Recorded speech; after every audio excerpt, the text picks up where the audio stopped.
Complex, the construction industry has a unique grasp of transforming a city or town. But over the last several years, its culture has also been a work in progress. Now a new film series hopes to lay the foundation for more women to enter the industry. And this morning, we're joined by Dina Kimball, the president and CEO of Royal Electric Company. Thank you so much for being here. Thank you for having me.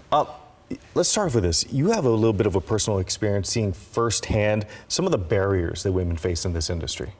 Absolutely. So I'm third generation growing up in the company my grandfather started here in Sacramento in 1971. And I grew up in the business, but really didn't know it was open to me for a career until my dad intentionally invited me to join, simply because there were just no women in the company at the time.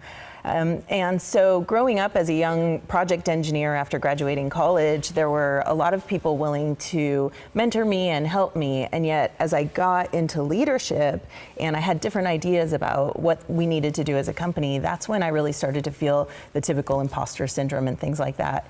So what we're doing today at Royal Electric is we're creating a different environment for our young people, that they can really not have to fit in, but really be authentic and be themselves and know that their unique perspectives are valued. Yeah, definitely. And to further that, you got a new film series coming out. So how does this help further that message?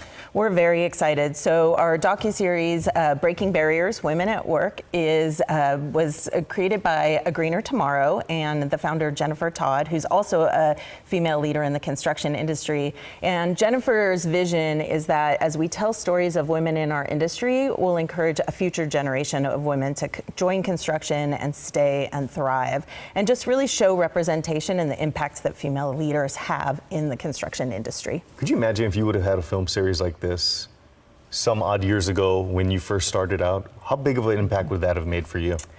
I think just seeing other women in leadership roles would have been huge. And for those of us that are my age now in the industry, we've learned how to develop peer networks that are very important to us. And we also have had incredible male allies and sponsors and mentors. And so I would encourage men and women to really, look to the new generation and the younger generation and continue to be those allies and sponsors and mentors. So if anybody wants to attend, because I know there's a watch party coming up. Yes. Where should they go to get some more information? So we're very excited. Our watch party is on March 5th from 3 to 6 p.m. at the Kimpton Sawyer, and tickets are almost sold out. Oh, okay. But Breaking Barriers will be releasing 4 other additional episodes of Strong Outstanding Leaders in Construction, and all will be available to watch. And you can still support A Greener Tomorrow and their mission so that you can film more Breaking Barriers, Women at Work episodes, and, tell the stories of more women leaders in construction. What a great initiative.